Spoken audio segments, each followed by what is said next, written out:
Oi, para quem ainda não me conhece, eu sou a Aline e você está no Semeando para Florescer Matemática. Na aula passada, vimos os critérios de divisibilidade pelos números 2, 3, 5, 6, 9 e 10. Além disso, vimos como também decompor um número em fatores primos, encerrando assim uma das habilidades do conteúdo de números. Bom, na aula de hoje, vamos iniciar uma outra habilidade do conteúdo de números que é descrita da seguinte forma: classificar números naturais em primos e compostos, estabelecer relações entre números expressas pelos termos é múltiplo de, é divisor de, é fator de, e estabelecer, por meio de investigações, critérios de divisibilidade por 2, 3, 4, 5, 6, 8, 9, 10, 100 e 1000.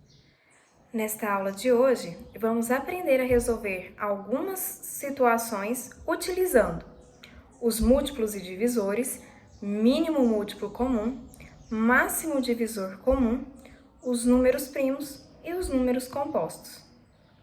Bom, vamos começar com os múltiplos e divisores. O que é um múltiplo? O que é um divisor? Vamos observar isso dando um exemplo. O exemplo que temos aqui é algumas abelhinhas depositando mel em alguns potes. Bom, você observando o desenho, você vai conseguir observar que ela está depositando o mel nos potes 0, 3, 6, 12, 15 e assim por diante. Bom, partindo do pote 0, você pode perceber que as abelhas estão seguindo uma sequência numérica, certo? Ela 3, 6, 9, 12, 15 e assim por diante. Dizemos que estes números são múltiplos de 3. Por quê? Quando dividimos este número por 3, obtemos a divisão exata. O que é essa divisão exata mesmo? É quando o meu resto é 0, não me sobra nada. E quando um número é divisível pelo outro? Bom, temos um exemplo também. Olhem aí. Ana ajuda o pai a embalar morangos. Existe a possibilidade de fazer a divisão de 6 morangos em quantidades de caixas diferentes. Ela fala o seguinte, que se ela usasse 2 caixas, cada caixa ficaria com 3 morangos.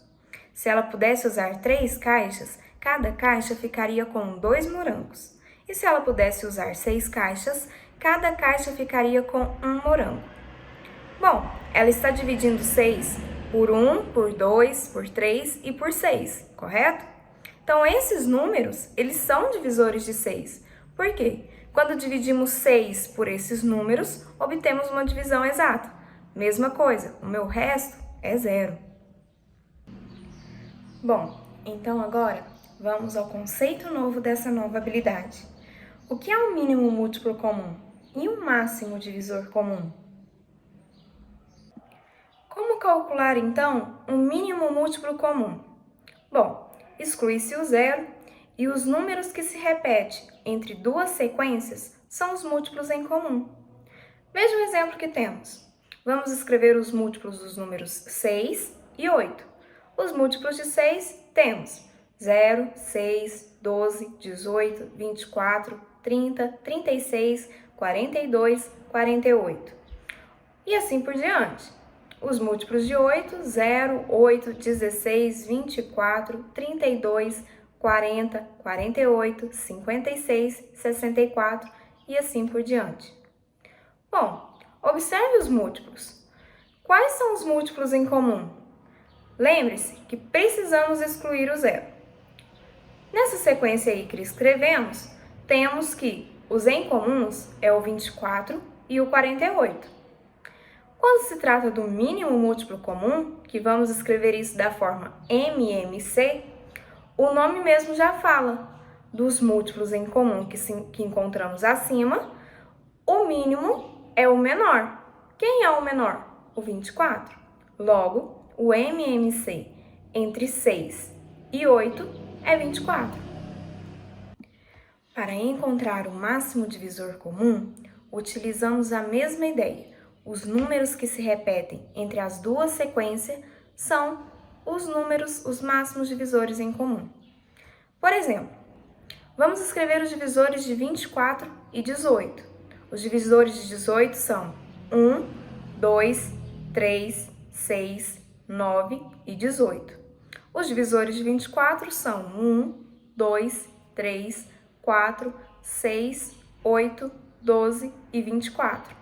Bom, vamos já ver aqui quais são os divisores em comum de 24 e 18. São eles o 1, o 2, o 3 e o 6.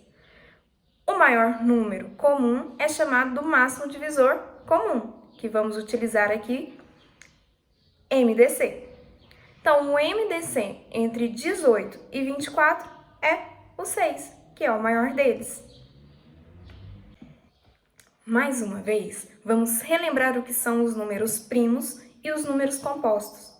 Vamos precisar dessa sequência para realizarmos uma técnica para calcular o mínimo múltiplo comum e o máximo divisor comum. Então, o que são os nossos números primos? Observem na nossa tabelinha que temos alguns exemplos de números primos. São eles o 2, o 3, o 5, 7, 11 e 13. Observem que eles têm em comum aqueles divisores 1 e ele mesmo. Os outros números não estão circulados porque eles não são divisores deles. E o número composto? Bom, observem que o número composto é todo número maior do que 1 que não seja um número primo. Nessa sequência que temos aí, os números primos estão circulados de vermelho e os números compostos estão circulados de verde. Então, todos aqueles números que não são primos, ou seja, ele possui mais de 2 divisores, eles são os nossos números compostos. A observação é importante. O número composto, ele sempre pode ser decomposto por 2 ou mais fatores primos, que foi o que a gente aprendeu na aula passada. Pessoal, na aula de hoje, vamos ficar apenas com os conceitos. A habilidade ainda não acabou. Na próxima aula, vamos ver as técnicas de como calcular o MMC e o MDC. Beijos, até a próxima!